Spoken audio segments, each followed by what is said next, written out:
Nah, untuk proses absorpsi pada fixed bed column ini tuh lebih kompleks, sedikit lebih kompleks dibandingkan dengan menggunakan stir tank secara batch. Kalau pakai stir tank berarti kita punya tangki, kemudian kita sudah ada bahan isian gitu ya, atau adsorben, kemudian kita masukkan umpan, lalu kita aduk sampai pada suatu waktu tertentu, kemudian baru pengadukannya kita hentikan. Nah, untuk fixed bed column ini bisa dioperasikan secara kontinu sampai adsorbennya itu mengalami kejenuhan gitu ya.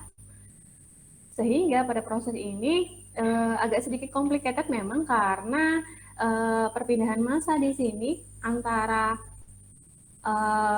unggun unggun yang ada di atas, di bawahnya, dan juga yang paling bawah ini merupakan faktor yang menentukan proses absorpsi ini gitu ya. Jadi lebih ke perpindahan massanya yang apa namanya yang menjadi faktor penentu di sini ya.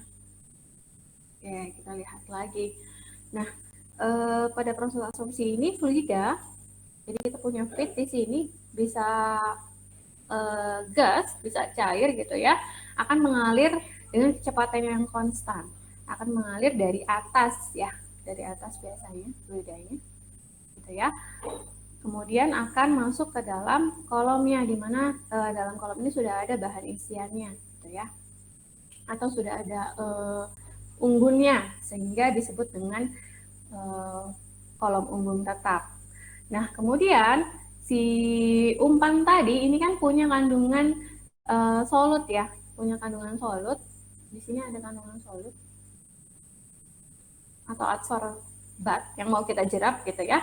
Nah, setelah masuk ke dalam kolom, dia akan berubah konsentrasinya dengan fungsi waktu dan juga fungsi posisi di dalam unggun atau di dalam kolom. Ya, sehingga konsentrasi pada waktu jadi dia fungsi waktu dan juga fungsi posisi atau ketinggian kolom. Jadi ketika dia pada saat awal, fluida itu akan berkontak dengan adsorben yang ada di sekitar titik inlet dulu, gitu ya. Yang paling dekat dengan dia dulu, yang paling mudah dijangkau dulu. Nah, proses transfer massa dan absorpsi penjerapan itu akan sebagian besar terjadi di sini, jadi di titik inlet terlebih dahulu. Untuk kemudian akan beralih ke zona transfer massa di unggun di bawahnya. Jadi kalau pada saat T0 gitu ya, sebelum dikontakkan dengan umpan, ini ada kolom berisi adsorben 100% aktif. Artinya adsorbennya itu masih fresh banget gitu ya, belum ada kandungan solutnya. Ini masih fresh adsorben. Oke, kemudian pada saat awal umpan akan dimasukkan ke dalam kolom. Kemudian dia akan berkontak dengan adsorben yang berada di sekitar titik inlet. Jadi yang atas terlebih dahulu. Itu ya, adsorben yang ada di sini.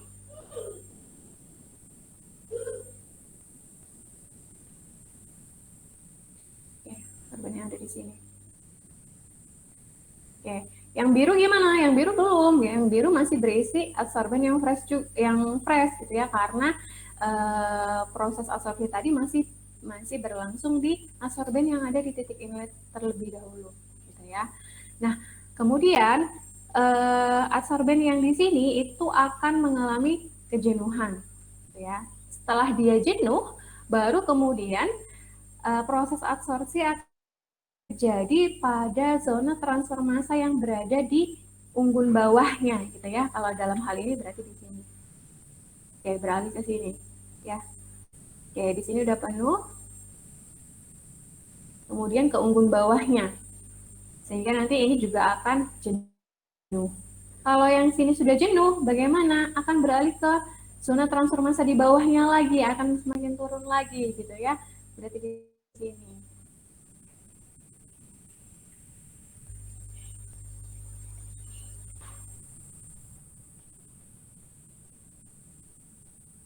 C2 dan C3 sama ya? Oke, kita pilih salah satu aja gitu ya. Sampai nantinya konsentrasi solut di dalam umpan atau di dalam fluida itu akan menjadi nol gitu ya sebelum akhir unggun. Jadi sebelum akhir unggun di sini konsentrasi solutnya sudah nol. Karena apa? Karena sudah terjerap di adsorbennya, gitu ya. Jadi memang ada zona transfer massa di sini yang berbeda sebagai fungsi waktu dan juga sebagai fungsi posisi. Nah, apa itu sebenarnya zona transfer massa atau ZTM gitu ya? Zona transfer massa ini adalah posisi di mana transfer massa dan juga proses penyerapan itu sedang berlangsung gitu ya. Kalau kita lihat tadi di gambar sebelumnya di sini, maka zona transfer massa itu berubah pada waktu tertentu dan juga posisi tertentu gitu ya, tidak tetap. Oke, pada T0 nih misalkan di sini ZTM-nya akan berada di paling atas di sekitar titik inlet ini ZTM. Gitu ya, sampai dia jenuh baru kemudian ZTM-nya akan berpindah ke unggun yang ada di bawahnya gitu ya. Dia akan berada di sini. Sampai dia penuh. Sampai dia jenuh gitu ya. Kemudian kalau sampai di sini sudah jenuh, maka dia akan berpindah ke unggun bawahnya lagi. Begitu terus ya sampai dengan ujung unggun. Oke, ini sama dalam ZTM konsentrasi adsorbat atau solut dalam fluida ini turun dari C0 konsentrasi solut di umpan menjadi konsentrasi solut keluaran kolom gitu ya. Dengan profil penurunan konsentrasi yang berbentuk huruf S. Maksudnya S itu seperti ini. Kita lihat. Nah, seperti ini ya. Ini tuh kan mirip huruf S. Oke, jadi pada waktu tertentu, pada posisi yang paling atas gitu ya, ZTM itu akan berada di sini kan, berada di sini, gitu. Nah, untuk konsentrasi C terhadap C0, konsentrasi solut di titik tersebut per konsentrasi solut awal atau feed, itu profil penurunan konsentrasinya akan menyerupai bentuk huruf S seperti ini ya. Jadi ini akan berada di sini di ZTM-nya gitu ya. Begitu juga pada titik kedua misalkan yang ini. Berarti ZTM-nya ada di sini. Oke, sehingga penurunan konsentrasi solut pada ZTM yang kedua juga akan menyerupai huruf S seperti ini.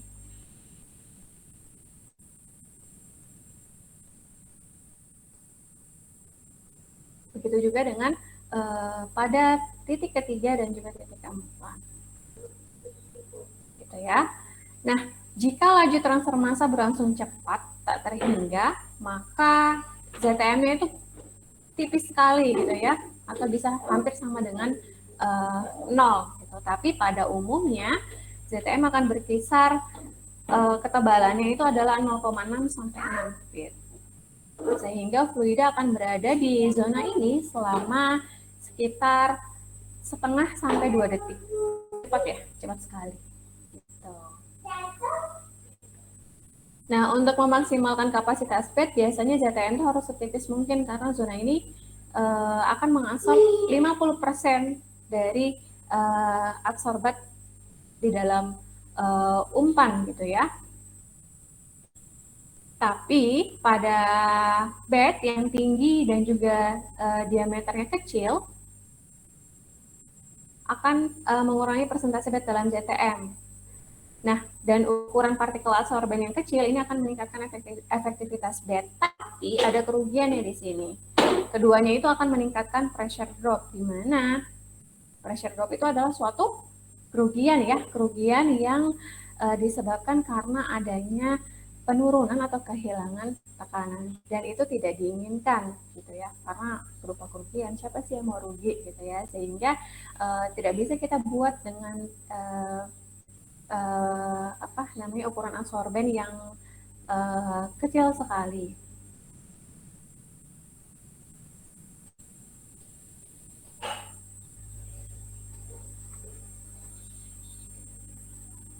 Nah, ini adalah profil konsentrasi adsorbat sepanjang unggun gitu ya. Tadi sudah kita mention sedikit per ZTM per zona transfer masanya. Oke, kita lihat di sini kita punya grafik C per channel. Kemudian di sini ada ketinggian bed gitu ya. Kemudian di sini ada waktu. Oke, jadi grafik ini menunjukkan profil konsentrasi terhadap waktu tertentu pada berbagai posisi dalam unggun. Seperti kita tahu tadi bahwa profil konsentrasi adsorbat dalam unggun tuh sebagai fungsi waktu dan juga sebagai fungsi posisi gitu ya. Oke, terlihat di sini untuk C0, C0 itu adalah konsentrasi solut pada umpan. Ya, kalau ada 0 berarti itu adalah initial condition ya di umpannya. Nah, kalau C apa? C itu juga adalah konsentrasi solut pada suatu posisi dalam unggun tertentu, suatu posisi tertentu dalam unggun ya, pada titik tertentu di dalam unggun. Gitu ya. Oke, kita lihat bersama. Di sini ada kita bagi menjadi 4 ya. ZTM itu kita bagi menjadi 4. 1, 2, 3, 4. Di mana pada masing-masing ZTM nanti profil konsentrasi solut per waktu dibagi dengan solut umpan itu akan menyerupai huruf S masing-masingnya gitu ya. Jadi pada saat fluida masuk bertemu dengan adsorben di titik awal, di titik inlet gitu ya, di yang nomor 1 ini. Pada kondisi awal C per C0-nya sama dengan 1 gitu ya, sehingga pada kondisi ini konsentrasi solut di titik paling atas itu masih sama dengan C0. Karena apa? Karena masih belum ada solut yang terjerat di C gitu ya, sehingga masih sama dengan 1. C-nya ini masih sama dengan C0-nya gitu ya. Kemudian nantinya akan turun. Karena apa? Karena ada proses transfer massa dan juga adsorpsi sepanjang ZTM tersebut gitu ya. Oke, sampai akhirnya C per C0-nya sama dengan 0 di sini. Baru kemudian dia akan masuk ke dalam ZTM yang kedua, yang di sini. ZTM yang di bawahnya. Sama pada kondisi awal, fluida masuk ke ZTM yang kedua gitu ya, C di titik tersebut akan sama dengan C0 terlebih dahulu. Baru kemudian akan turun. Begitu juga dengan ZTM 3 dan juga ZTM 4. Jadi kayak layering gitu ya. Zona transfer masanya itu kayak ada layer-layernya seperti itu. Jadi layer yang pertama jenuh, kemudian akan beralih ke layer yang kedua. Layer yang kedua jenuh akan beralih ke layer selanjutnya sampai ujung unggun.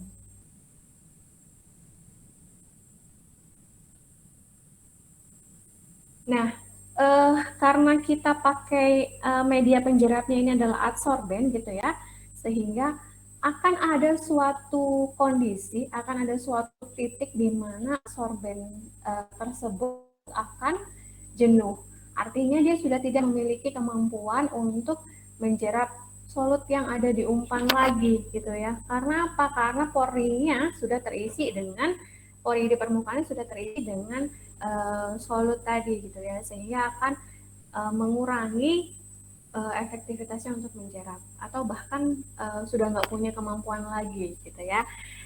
Nah, keadaan tersebut kita bisa kita bisa pahami dari kurva konsentrasi breakthrough gitu ya. Nah, apa itu sebenarnya kurva breakthrough gitu ya? Nah, uh, pada ini ada kurva percaya di sini ya, versus waktu. Nah, C tadi itu adalah konsentrasi solut di posisi tertentu di dalam kolom, sedangkan C0 itu adalah konsentrasi solut di umpan, gitu kan. Nah, pada keadaan normal ketika absorpsi berjalan, C per C0-nya itu akan sama dengan 0, gitu ya, karena C-nya pada saat proses absorpsi C per C0 itu akan sama dengan 0. Karena apa? Karena C-nya itu akan kecil sekali atau mendekati 0. Konsentrasi solut di titik tersebut itu akan mendekati 0. Karena apa? Karena solut sebagian besar sudah terjerat di dalam adsorben, gitu ya.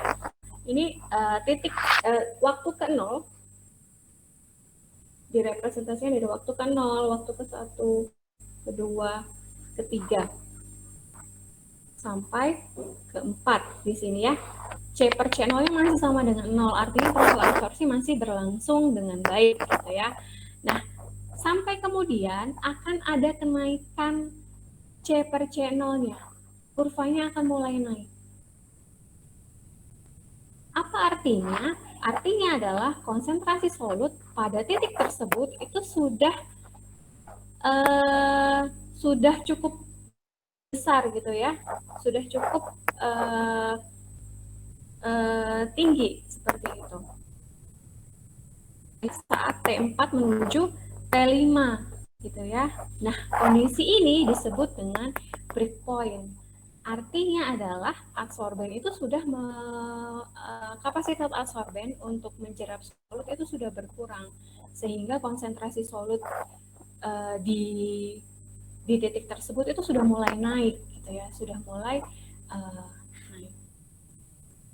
Nah, dikatakan breakpoint itu pada saat C per C0 itu sama dengan 0,01 sampai 0,05, gitu ya. Artinya rasio C per C0 itu sudah mendekati 0,01 sampai 0,05, gitu ya. Maksimalnya breakpoint itu biasanya 0,05. Ini adalah perjanjian ya, atau apa ya, kesepakatan, gitu ya, kesepakatan praktisi dan peneliti bahwa breakpoint itu 0,05. Setelah itu sudah sudah makin besar konsentrasi solut di dalam aliran keluar, gitu ya. Sehingga konsentrasi pada breakpoint ini merepresentasikan jumlah maksimum solut yang dapat diserap oleh adsorben. Setelah itu menunjukkan bahwa kapasitas adsorben untuk mencerna udah nggak habis lagi, gitu ya. Nah, untuk di industri biasanya untuk kolom absorpsi ini sebagai limiting time-nya itu adalah breakpoint, gitu ya. Meskipun belum jenuh ya, kalau kita lihat di kurva kan belum jenuh ya sebenarnya. Dia masih bisa untuk diteruskan, gitu ya, tapi konsekuensinya adalah konsentrasi solut di aliran keluarnya akan terus naik. Ya, jadi breakpoint ini ada di titik sini. Maksimalnya adalah 0,05 breakpoint. Oke, kemudian dia akan terus naik. Sampai nanti akhirnya dia akan jenuh di sini. Kenapa dikatakan jenuh? Karena ketika C per C0 yang sama dengan 1, artinya nggak ada bedanya. C itu sama dengan C0. Konsentrasi solut di keluaran kolom itu akan sama dengan umpannya, gitu ya. Artinya udah nggak bisa banget nih adsorbennya untuk menjerap solut tadi, gitu ya. Tapi untuk desain biasanya jadi patokan breakpointnya, nggak akan sampai jenuh, gitu ya. Karena seperti Pak Sigit kemarin ya, banyak sekali mention terkait dengan safety ya, safety design pasti akan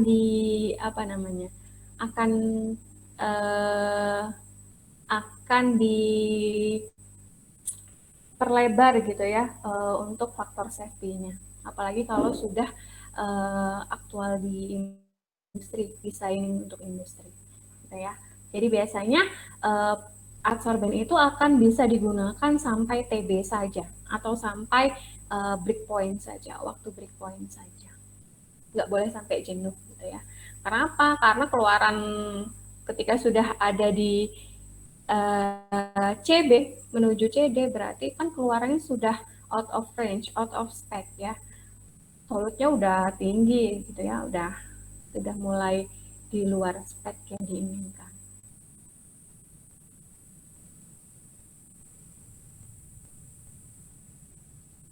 Oke, tadi ya konsentrasi dengan cepat menahi pada CD. Sama dengan C.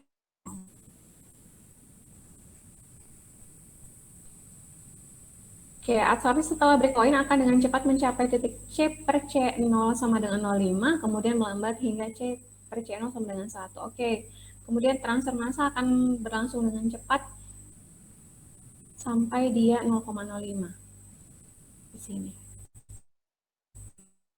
Akan gradually melambat sampai dia jenuh. Gitu ya.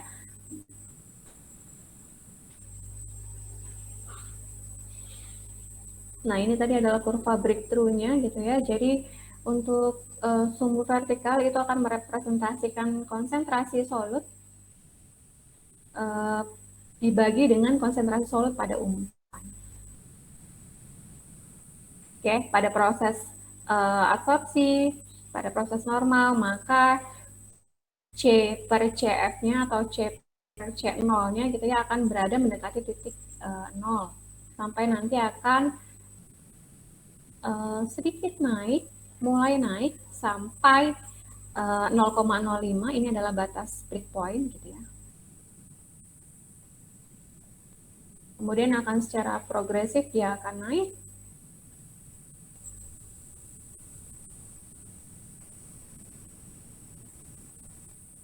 dan akan melambat sampai dia sama dengan 1, di mana C sama dengan C0 di sini. Berarti di sini itu sudah jenuh ya. Kalau sudah di sini sudah jenuh. Oke, sampai kurva breakthrough dulu, apa bisa diikuti teman-teman? Ada yang mau ditanyakan?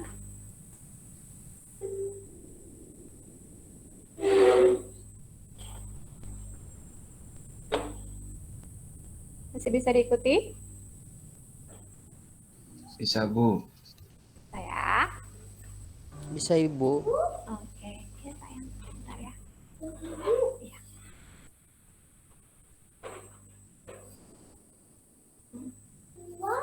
Oke, itu tadi terkait dengan kurva breakthrough. Kita akan di sini belajar akan menentukan kapasitas kolom dan juga scale up ya. Kalau perlu scale up, misalkan di sini ada data laboratorium gitu ya. Kemudian kita rencanakan scaling up. Gimana sih caranya gitu ya? Oke, ini adalah beberapa yang perlu teman-teman pahami terlebih dahulu. Gitu. Oke, ini adalah kurva breakthrough tadi ya. C per channel versus dengan waktu, di mana kita punya CB-nya di sini. Kemudian CD-nya di sini, titik jenuhnya di sini. Oke, waktu absorpsi sampai breakthrough atau TB gitu ya di sini. Oke, sorry, salah saya. Bukan TB ya, TT.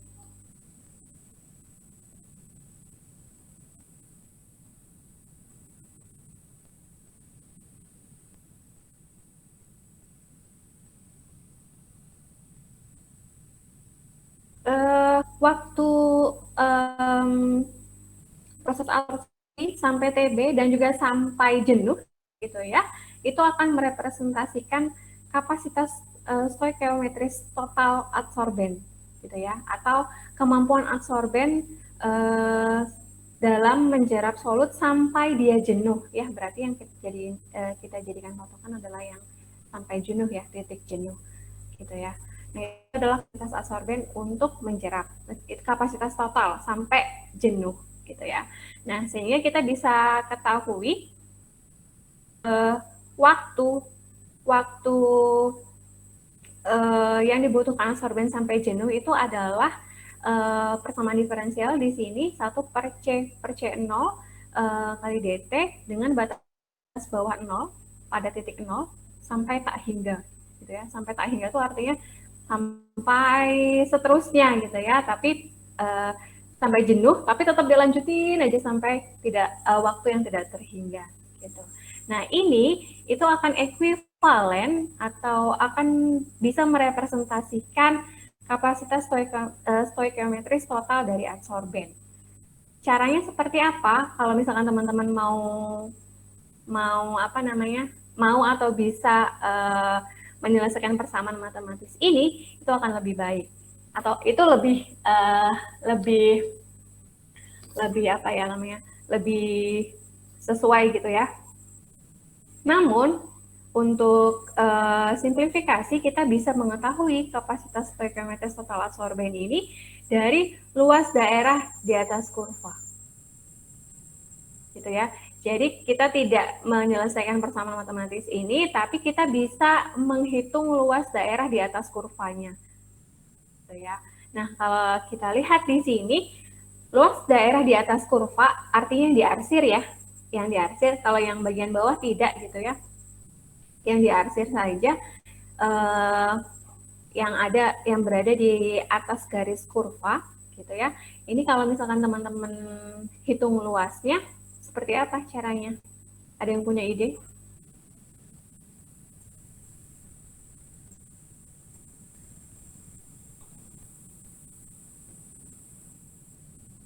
Luas persegi panjang dikurangi luas kurva, Ibu. Oke, luas persegi panjang dikurangi dengan luas kurva. Boleh. Kalau luas kurvanya gimana caranya nyarinya? Nggak tahu, Bu, biasanya di Excel.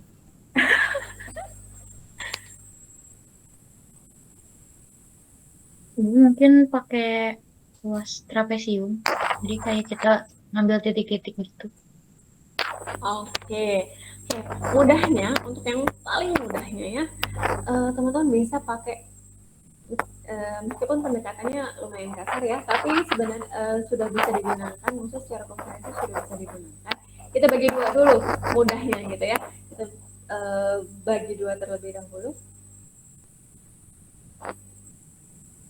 Oke, A1 di sini. A1, kemudian A2. Oke. Untuk A1, ya, terlihat.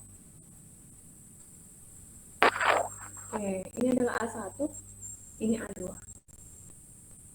Untuk A1 mudah ya.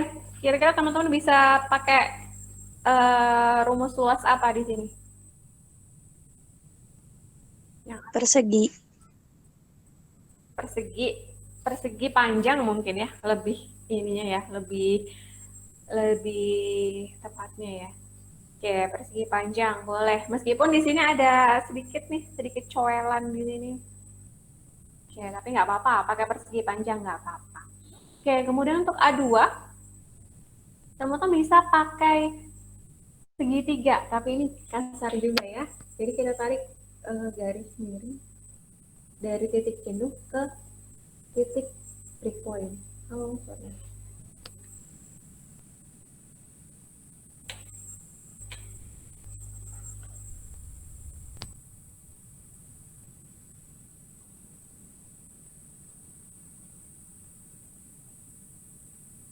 Dari sini ya breakpoint. Ya, anggap garis lurus ya. Oke, untuk A1 bisa pakai rumus luas persegi panjang. Untuk A2 bisa menggunakan rumus segitiga. Luas segitiga. Luas segitiga itu apa sih? Setengah A kali T2. Setengah A kali T ya, bisa. Tapi kalau teman-teman mau lihat di sini banyak apa namanya ya. Di sini ada coelan, kemudian di sini ada kelebihan gitu ya. Oke, tapi nggak apa-apa. Untuk ujian bisa didekati dengan ujian besok ya. Ketika ada soal seperti ini bisa didekati dengan rumus tersebut. Tapi kalau untuk Karena kita minim alat ya, maksudnya teman-teman nggak bisa pakai Excel, nggak bisa pakai tools yang lain gitu ya. Boleh segi panjang dan juga segitiga boleh. Tapi kalau untuk nanti penelitian atau PKM, kalau sesuatu yang basisnya research, kalau bisa gunakan pendekatan yang lebih akurat lagi gitu ya. Oke, seperti itu. Udah ya, cuma ngitung luas doang sebenarnya. Atau kalau mau menurunkan persamaan matematik juga nggak apa-apa sih ya, pakai yang ini. Cuman ini simpelnya itu bisa direpresentasikan dengan luas daerah di atas kurva.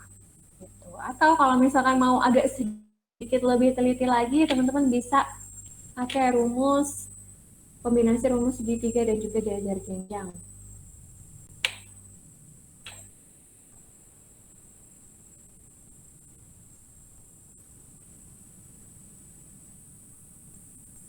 Caranya gimana gitu ya? Caranya kita potong-potong ya. Jadi luas A2-nya itu kita potong-potong.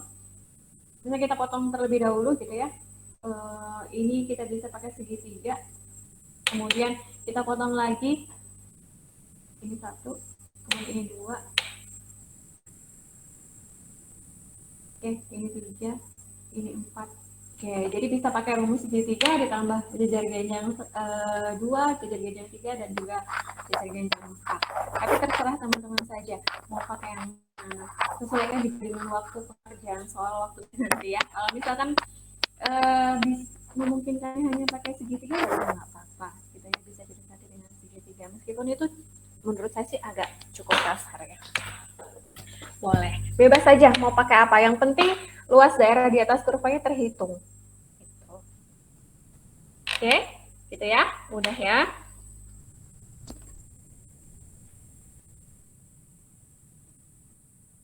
Kalau ini akan luas daerah di atas kurva tadi itu merepresentasikan kapasitas stoikiometris total adsorben gitu ya. Artinya adalah kapasitas adsorben sampai dia jenuh gitu ya. Makanya kita hitung luas daerahnya tuh sampai di titik ini ya, sampai di titik CD, sampai dia jenuh sampai dia totally jenuh, totally saturated. Nah, yang kedua adalah kapasitas unggun yang terpakai atau the usable capacity. Kapasitas unggun yang terpakai ini bisa kita hitung dengan persamaan matematis. PD juga ya, persamaan diferensial di sini. TU di sini, TU sama dengan 1 per C0 DT dengan batas bawahnya 0, berarti dari titik 0, kemudian dengan batas atasnya TB sampai TB di sini. Oke, jelas ya bedanya. Kalau yang tadi akan sampai titik dia jenuh, TD. Kalau untuk unggun yang terpakai dia batas atasnya cuma sampai TB saja. Tuh. Artinya teman-teman bisa hitung dia dari luas kurva dari titik 0 sampai TB. Jadi A1-nya saja. Mudah banget lah ya kita menghitung luas A1 gitu. Nah, mengapa sih TB ini dijadikan sebagai batas atas dari kapasitas unggun yang terpakai? Balik lagi ke diskusi kita tadi ya, bahwa biasanya untuk limit atau untuk batasan proses absorpsi itu dapat dilakukan itu pakai TB, pakai breakpoint. Kalau sudah sampai breakpoint, kita sudah anggap dia bahwa dia jenuh, sehingga harus diregenerasi. Meskipun belum totally jenuh ya, belum jenuh 100% gitu ya, tapi kualitas keluaran atau C out-nya itu sudah mulai meningkat sampai di batas CB. Sehingga kita harus lakukan regenerasi. Untuk apa? Untuk mengembalikan performa absorben tadi. Gitu. Sehingga biasanya yang dipakai itu cuma sampai CB aja, atau waktu absorpsi itu hanya sampai TB saja. Gitu. Nah, sehingga kapasitas unggun yang terpakai atau yang biasa dilakukan untuk proses absorpsi itu direpresentasikan dengan luas H1 saja. Begitu. Mudah ya? Mudah banget. Oke. Kemudian beberapa hal lain ini yang perlu teman-teman ketahui, yaitu tinggi unggun yang terpakai. Tinggi unggun yang terpakai itu berarti sampai batas TU ya, sehingga kita hitungnya adalah TU per TT dikalikan dengan HT. TU itu tadi adalah waktu sampai breakpoint atau sampai usable point gitu ya, dibagi dengan waktu total sampai dia jenuh dikali dengan tinggi total dari kolom. Oke, kemudian untuk tinggi unggun yang tidak terpakai itu adalah HUNB atau unusable bed gitu. Kepanjangannya adalah height of unusable bed, sama dengan berarti tinggal dikurangi saja ya, 1 min PU per TT dikalikan dengan HT. Sehingga tinggi total itu akan merepresentasikan yang tidak dipakai ditambah dengan yang dipakai. Oke, itu saja ya, sederhana sekali ya. Hanya itu saja rancangan untuk scale up kapasitas kolom dan juga scale up. Oke, sampai di sini masih bisa diikuti?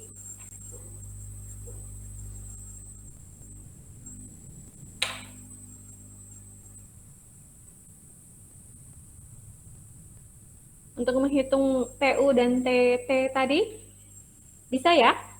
Mudah ya?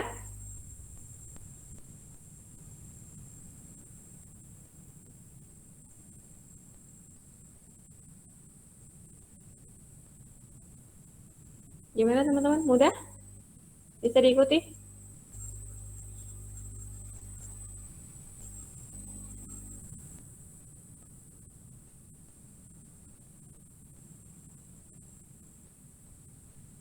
Halo?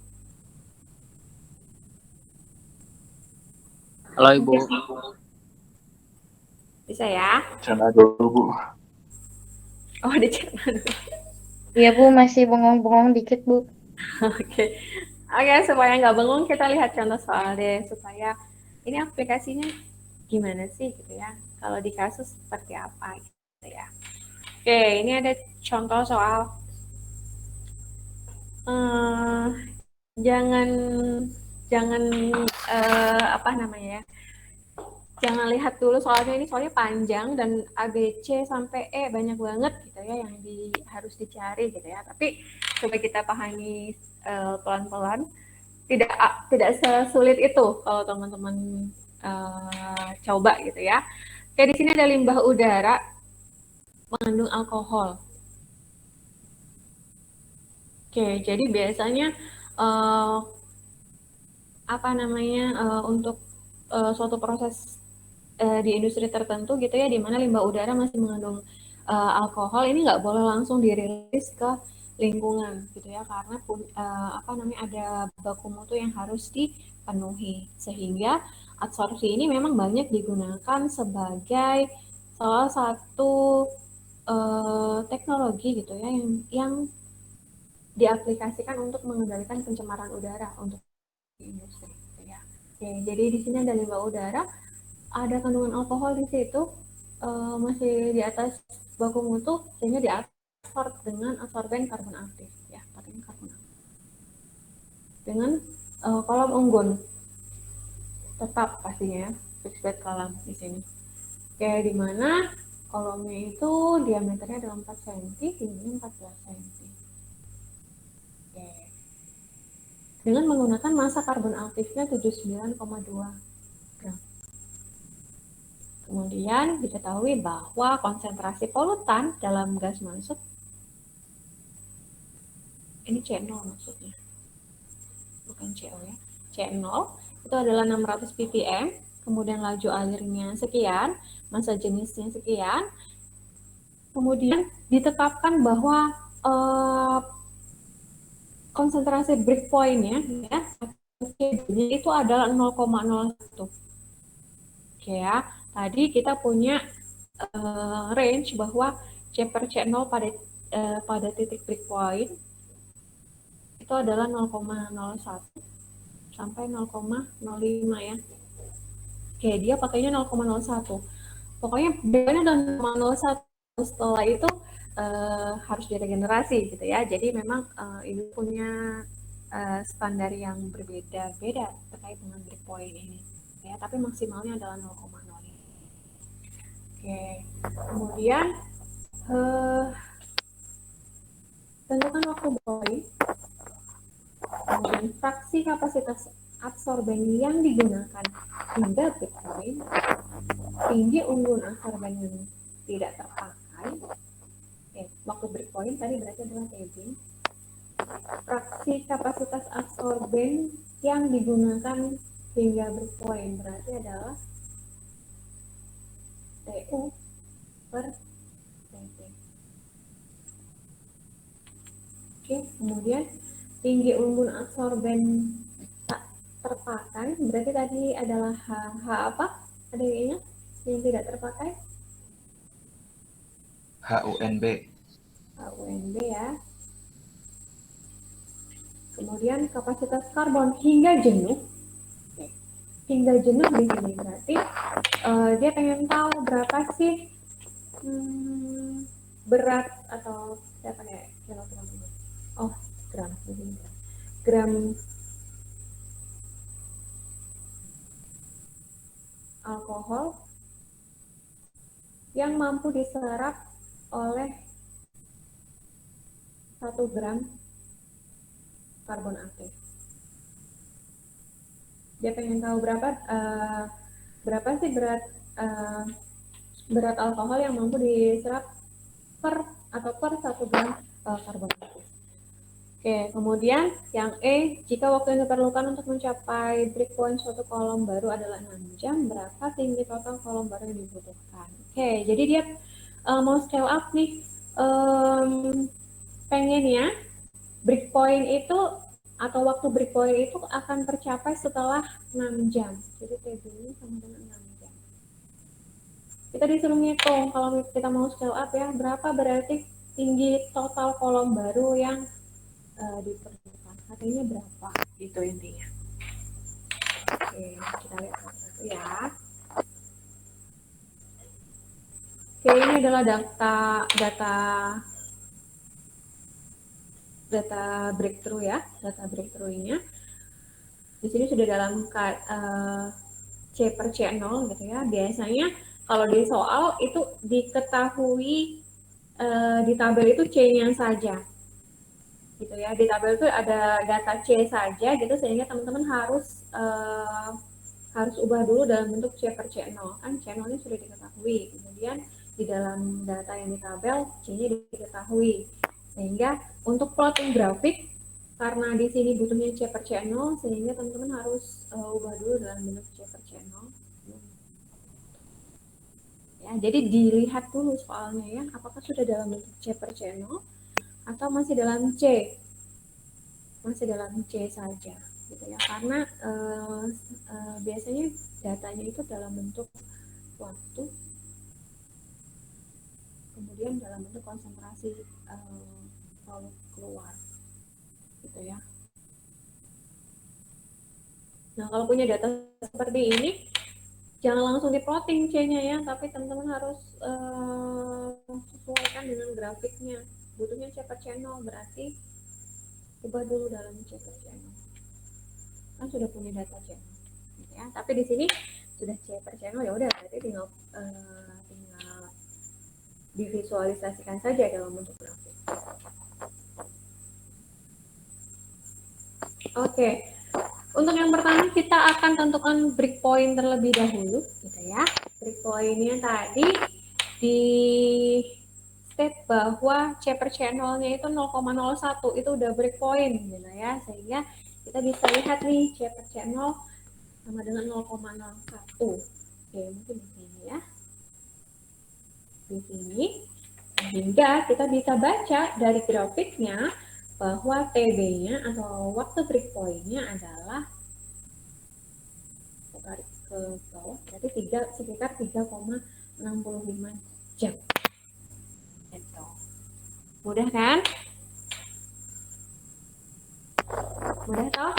Cuman dari grafik tentuin berapa C per channelnya yang sudah eh, apa namanya yang merepresentasikan konsentrasi breakpoint, kemudian dibaca saja berarti waktunya berapa. Ini kita dapatkan TB di sini 3,6. Oke. Untuk penentuan waktu breakpoint ada kesulitan tidak? Kira-kira ada yang mau ditanyakan? Kita pelan-pelan aja nggak apa-apa.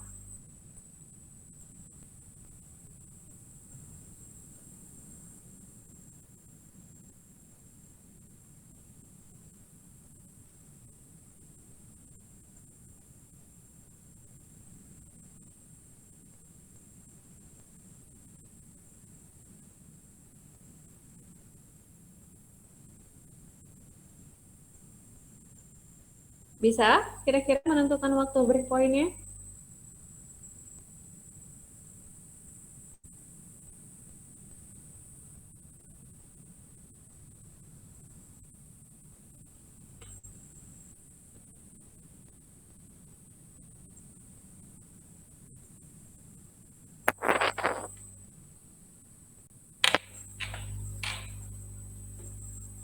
Halo, bisa teman-teman?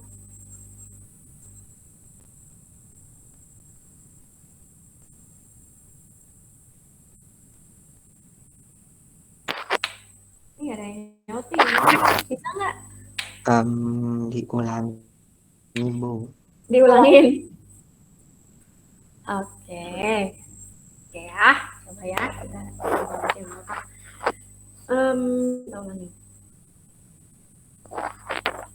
Oke, tadi di soal sudah ditentukan ya bahwa konsentrasi breakpoint itu adalah C per C0 sama dengan 0,01.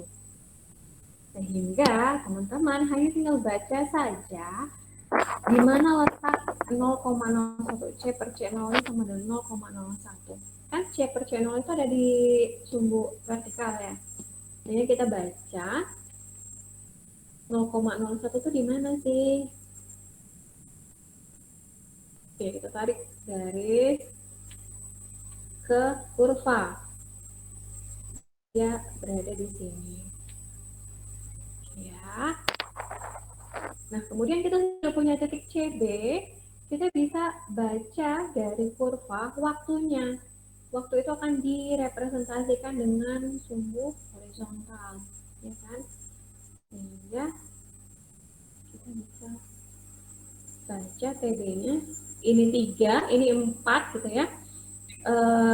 Setengahnya di sini, ini berarti lebih dari 3,5 ya, berarti sekitar 3,65 gitu aja ya. Kalau misalnya ya nanti kita kurvanya bikin sendiri atau udah ada, Bu? Nanti kurvanya ya.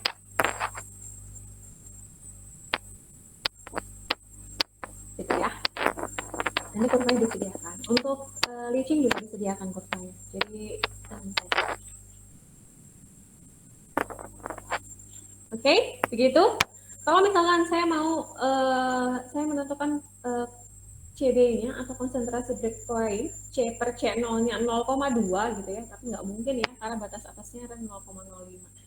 Misalkan saja supaya teman-teman terbayang 0,2 ya udah berarti kita tarik di sini, kita tentukan titiknya di sini, ya udah berarti tinggal dibaca saja berapa 4,7 misalkan ya 4,7 gitu. Itu aja teman-teman, cuma baca aja, baca dari grafik. Bisa? Kebayang ya? Nanti kurvanya ada kok, sudah disediakan. Tinggal dibaca saja.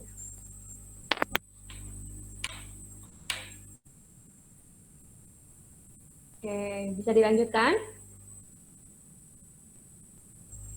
Bisa, Bu. Saya. Itu untuk waktu breakpoint. Setelah itu kita disuruh mencari fraksi kapasitas absorben yang digunakan hingga breakpoint gitu ya. Berarti adalah TU usable ya yang digunakan, berarti usable TU per TT. TT itu sampai total, sampai jenuh gitu ya. Sehingga kita bisa menghitung tadi dengan rumus diferensial tadi, bersama diferensial tadi untuk TT dan juga TU, atau pakai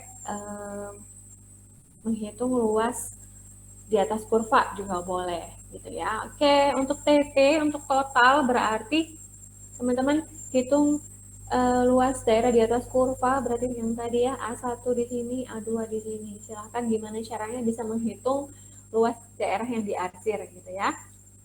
Nah, untuk di soal ini, A1 itu adalah 3,65, kemudian A2-nya itu adalah 1,51. Sehingga kita tambahkan, kita dapatkan 5,16.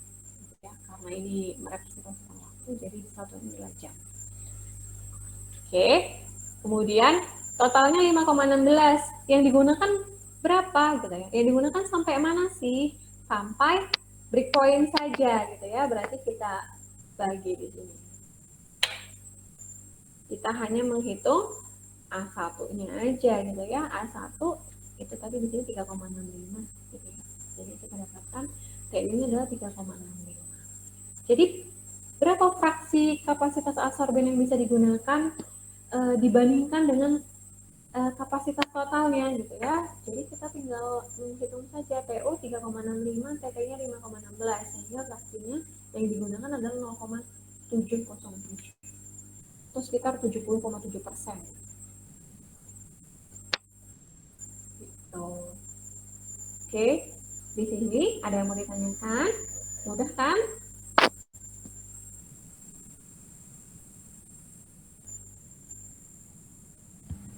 Bu mau nanya, Ya, enggak. kan buat nyari A2 tuh pakai luas yang segitiga, Bu. Sementara sih alasnya itu kan gimana, Bu? Kan panjangnya gimana?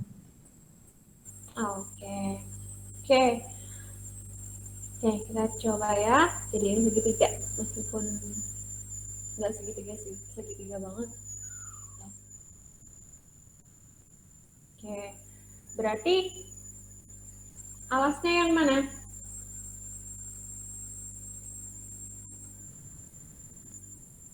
Yang itu, Bu, yang nyamping. Ya, ini adalah A, ini adalah B. Berarti alasnya yang mana? Boleh yang mana aja sih sebenarnya ya. Karena luas segitiga apa sih? Setengah kali alas kali tinggi ya. Berarti setengah kali, kalau di sini berarti A kali B. Oke, untuk nyari B berarti adalah di sini ketika jenuh berarti di sini 6, berapa ya? 6,95 tadi. 6,95. Kemudian yang di sini adalah 3,65.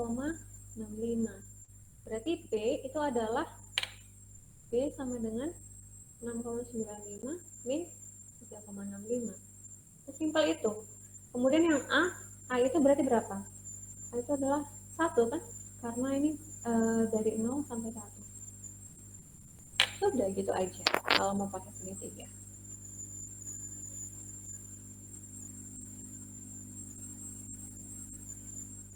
Gitu? Iya, Bu. Mau pakai jajar ganjang juga boleh. Mau pakai apa aja boleh lah. Yang penting bisa dihitung luasnya gitu ya. Jadi kalau misalkan jawaban Anda berbeda dengan teman Anda, ya memang seharusnya seperti itu gitu ya. Karena bisa jadi teman Anda pakai segitiga sama jajar genjang 1, atau segitiga plus 2 jajar genjang, atau segitiga saja, gitu bisa berbeda-beda. Apa? Oke? Karena ini ada pendekatan ya. Kalau mau yang pastinya ya teman-teman bisa pakai persamaan diferensial. Oke, itu untuk fraksi kapasitas adsorben yang digunakan dibandingkan dengan kapasitas total ya, TU per TT.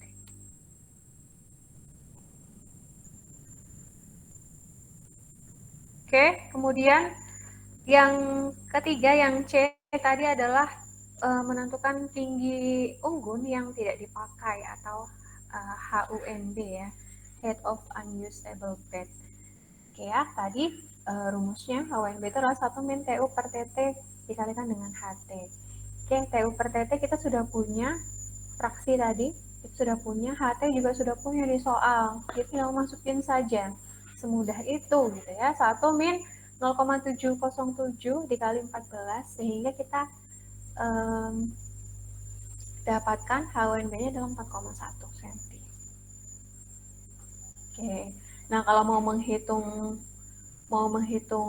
yang dipakai gitu ya, karena ini adalah yang tidak dipakai ya. Kalau mau hitung yang tidak dipakai, boleh pakai rumus TU per TT dikali HT gitu ya, sehingga kita dapatkan yang dipakai itu adalah 9,9 cm. Oke, atau mau pakai rumus yang satunya di mana HT sama dengan H yang dipakai ditambah yang tidak dipakai. Gitu ya, sehingga HU sama dengan berapa? 14 dikurang dengan 4,1 sama dengan 9,9 cm. Sama saja. Boleh mana aja. Tapi yang ditanyakan adalah HUNB ya sebenarnya. Ini in case kalau misalkan ada pertanyaan tambahan atau teman-teman pengen tahu yang dipakainya berapa. Oke, ini untuk tinggi PT yang tidak dipakai. Udah? Bisa diikuti?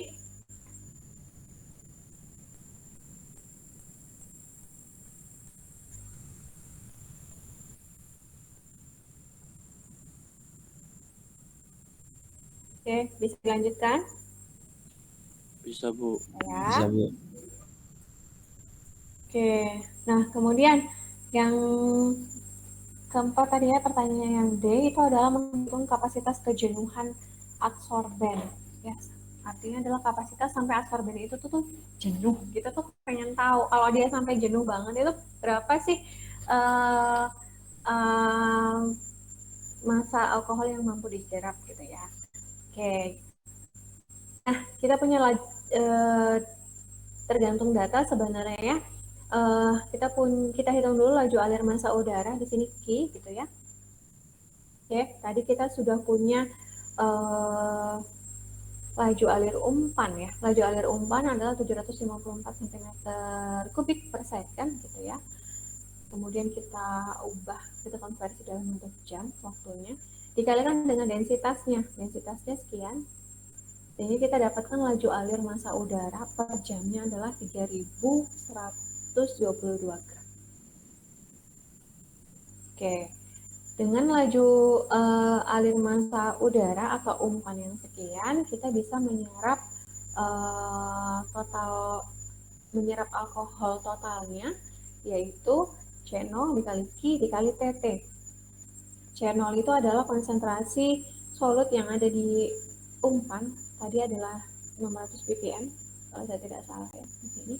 Oke, kemudian Q-nya tadi kita sudah hitung 3.122 gram alkohol per jam gitu ya. Dikalikan dengan waktu. Waktu sampai kapan?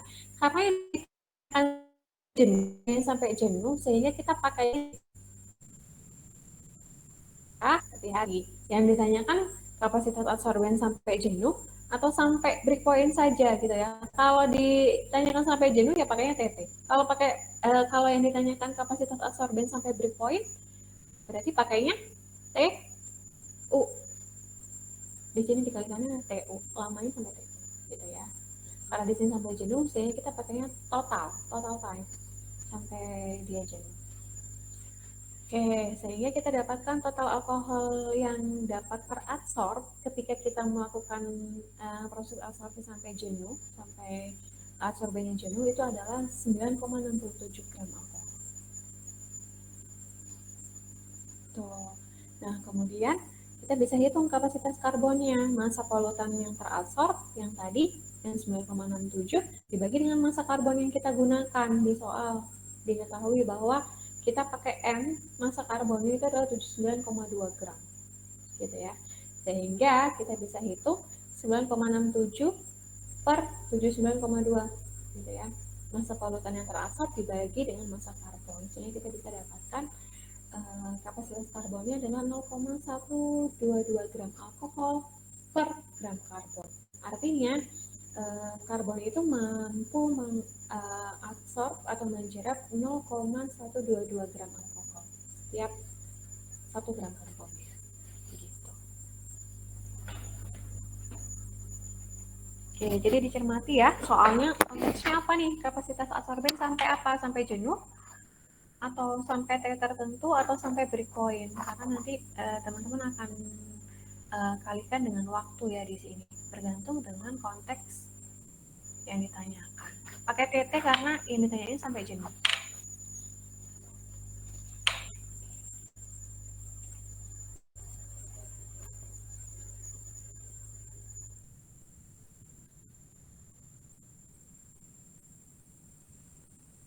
Ya, untuk kapasitas absorben atau loading capacity gitu ya, bisa disebut dengan loading capacity.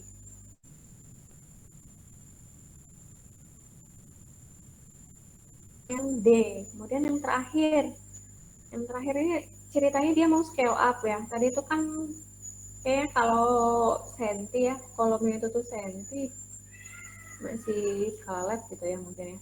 Nah, ini dia mau scale up nih, breakpoint-nya tuh mau lebih lamakan gitu, mau diperbesar. Kalau tadi breakpoint-nya 3,95. Kalau tidak, 3,65. 3,65 tadi ya breakpoint-nya. Nah, dia pengen breakpoint itu tuh baru tercapai ketika 6 jam. Gitu. Jadi kita disuruh ngitung kalau maunya breakpoint itu baru tercapai di 6 jam, kita butuh tinggi total kolomnya itu berapa gitu ya. Oke, karena masih solutnya masih sama, absorbennya masih sama, dan datanya juga masih sama, kita pakai data yang tadi. Pada breakpoint 365 ya, hitungan yang tadi yang lama, itu diperoleh tinggi bed yang dipakai itu adalah 9,9 cm. Nah, jika TB-nya 6 jam, berapa HB-nya gitu kan? Ya, karena datanya masih sama, tapi kita hanya memanjangkan waktu breakpoint-nya saja, jadi kita bisa pakai perbandingan ya. Di sini berarti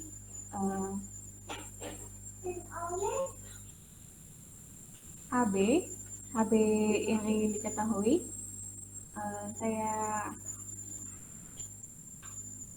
anotasikan HB2 gitu ya. HB2 per HB1. HB1 itu berarti HB yang awal yang 3,65. Di sini berarti HB2 per HB1 ya. Sehingga kita akan mendapatkan HB2 itu adalah HB2 per HB1 dikali dengan HB1. Oke. Tinggi kolom yang digunakan, kolom baru ya, yang 2 itu adalah kolom baru, itu sama dengan waktu breakpoint baru dibagi dengan waktu breakpoint awal dikalikan dengan tinggi kolom awal gitu ya. Sehingga kalau kita masukkan berarti adalah 6 jam per 3,65 jam dikalikan dengan 9,9. 9,9 tadi apa? Itu adalah tinggi kolom yang digunakan pada kondisi awal yang tadi. Sehingga kita dapatkan HB-nya adalah 16,3 cm untuk waktu breakpoint 6 jam. Nah, kalau sudah dapat, kita bisa hitung tinggi totalnya, yaitu tinggi kolom yang digunakan ditambah tinggi kolom yang tidak digunakan, karena datanya sama sehingga HUNB-nya yang tidak digunakan akan sama dengan pada saat kondisi awal kan, sehingga sama dengan 16,3 ditambah 4,1 sama dengan 20,4 cm. Gitu. Simple sekali.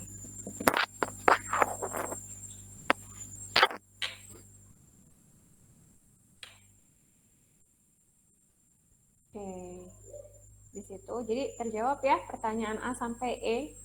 Singkat-singkat sekali hitungannya dan sederhana-sederhana juga perhitungannya. Hanya tolong dibaca dengan baik soalnya sehingga teman-teman tidak salah menginterpretasikan data dan juga memahami konteks apa sih yang ditanyakan gitu ya.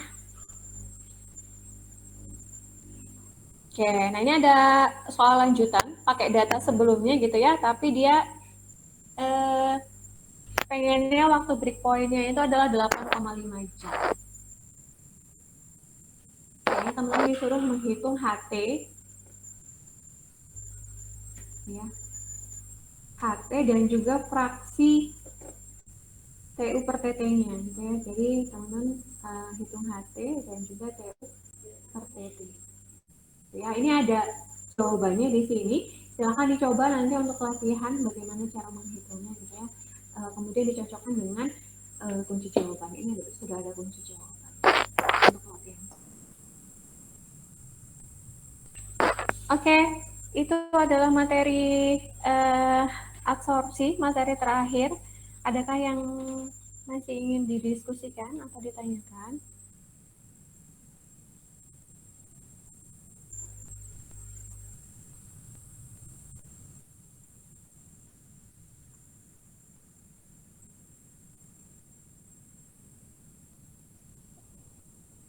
Kalau tidak ada, kita akan bahas apa namanya teknis UAS-nya, gitu ya. Jadi memang untuk UAS waktunya itu adalah 2 jam ya. Kita pakai full time 120 menit. Jadi silakan dimanfaatkan dengan baik. Kemudian juga untuk sifatnya, gitu ya. Ini biasanya sering teman-teman tanyakan dan perjelas. Sifatnya kemarin saya sudah mention ke beberapa mahasiswa bahwa sifatnya adalah closed book. Tapi saya perlu konfirmasi dengan Pak Nur ya, supaya sama gitu ya, supaya teman-teman tidak merasa kenapa dengan Pak Nur demikian, dengan Bu Laili demikian, gitu ya. Nah, ternyata Pak Nur sepakat dengan saya, jadi kita akan close book ya. Kita akan close book, tapi tenang aja, teman-teman nggak perlu worry, grafiknya akan disediakan. Untuk materinya itu adalah leaching, untuk TKPB dan juga 2C, materinya adalah leaching dan juga absorpsi.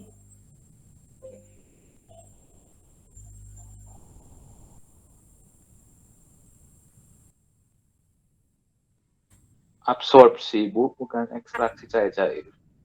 Absorpsi. Ya. Nah, ini berlaku untuk 2 TKPB dan juga 2C.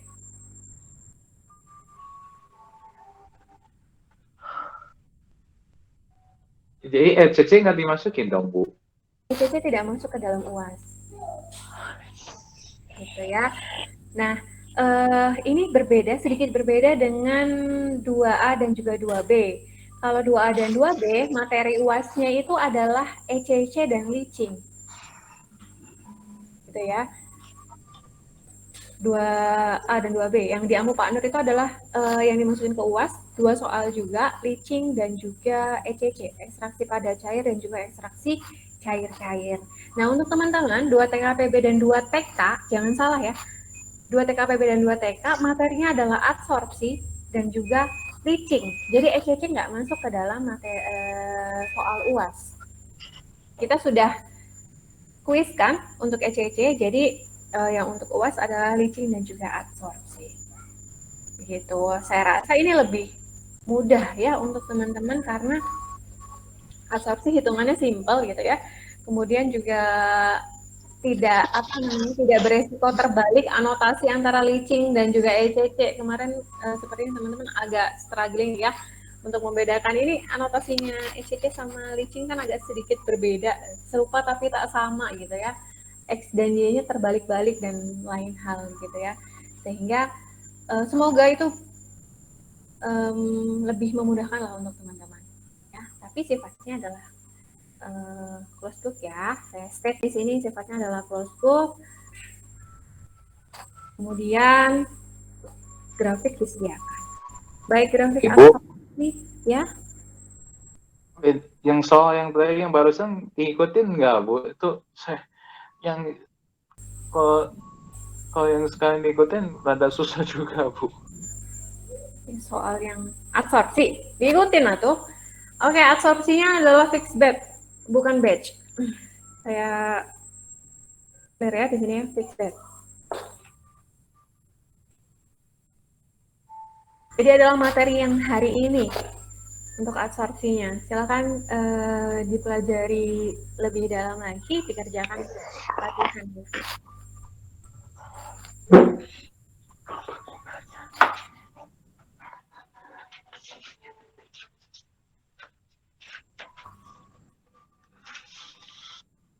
Oke, begitu ya.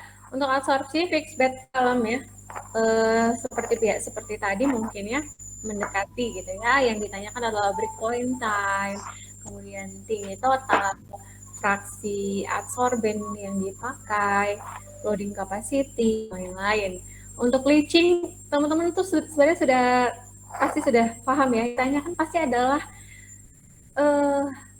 kalau continue berarti laju alirnya gitu ya, laju alir massa keluaran, kemudian komposisi dan juga jumlah tahap atau stage teoritisnya. Pasti itu aja yang akan ditanyakan. Gitu ya, sehingga di sini challenge-nya itu adalah bagaimana teman-teman memahami soalnya dengan baik. Jangan sampai salah pakai data gitu ya. Gitu ya. Yang pertama adalah memahami soalnya dengan baik. Jangan down dulu lihat soalnya gitu ya. Karena latihan kemarin teman-teman tuh udah pusing dulu karena ngelihat soalnya gitu ya. Silahkan dibaca dulu dengan baik, dipahami pelan-pelan. Berdoa dulu, tarik nafas dulu gitu ya. Kemudian dipahami, kemudian baru silahkan dikerjakan sesuai dengan algoritma yang teman-teman pahami. Prosedurnya kan udah jelas ya apa-apa. Itu kan sudah jelas. Begitu juga dengan yang absorpsi. Baca soalnya pelan-pelan, kira-kira data apa yang diketahui, apa yang tidak diketahui, apa yang ditanyakan, dipahami betul. Ya, begitu. Oke, ada yang mau ditanyakan terkait dengan UAS?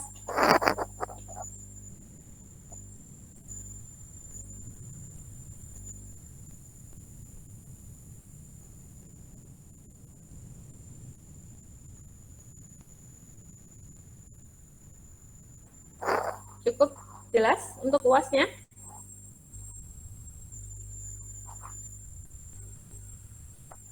Oke, kalau sudah cukup jelas, saya butuh kesepakatan dari teman-teman ya. Selama untuk OTK 1, sangat dilarang keras untuk melakukan kecurangan, baik mencontek, membawa catatan, karena ini adalah sifatnya adalah close book, membawa catatan, membawa sesuatu yang sifatnya menuju ke kecurangan gitu ya, sehingga apabila teman-teman melakukan itu dan terbukti gitu ya, terbukti artinya pengawas bisa membuktikan bahwa teman-teman melakukan kecurangan, ada buktinya, ada catatannya, karena di BAP ujian itu kan ada catatan ya, apakah ada terjadi kecurangan atau tidak gitu ya. Ketika teman-teman melakukan kecurangan, maka saya tidak akan koreksi lembar jawaban teman-teman dan langsung otomatis nilainya adalah E. Oke, jadi saya tidak akan koreksi quiz, tidak akan koreksi tugas, dan tidak akan koreksi UAS teman-teman. Ya.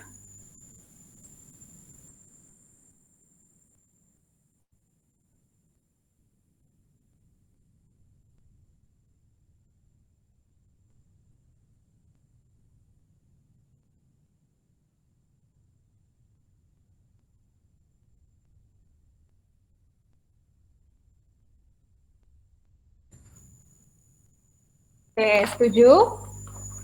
Setuju ya? Ini demi kebaikan bersama, ya. Jadi percaya pada dirinya sendiri sajalah, gitu. Tidak harus memastikan jawaban Anda dengan jawaban teman yang lain. Saya nggak nyontek kok, saya cuma memastikan saja jawaban saya tuh sekian, apakah masuk akal atau tidak, gitu ya. Nggak perlu, gitu ya, nggak perlu. Karena saya sangat menghargai proses, jadi meskipun hasilnya itu sedikit berbeda dari hasil yang seharusnya, kalau teman-teman melakukan atau mengerjakan soal dengan sebagaimana mestinya, algoritmanya sudah betul, itu ada nilainya. Meskipun tidak nilai sempurna ya, tapi ada nilainya. Jadi tidak perlu mencocokkan dengan teman-teman yang lain. Belum tentu temannya juga benar, gitu ya. Malah ada potensi salah juga. Kalau salah nanti akan sama-sama salah, sama-sama rugi. Gitu ya. Bu, mau nanya boleh?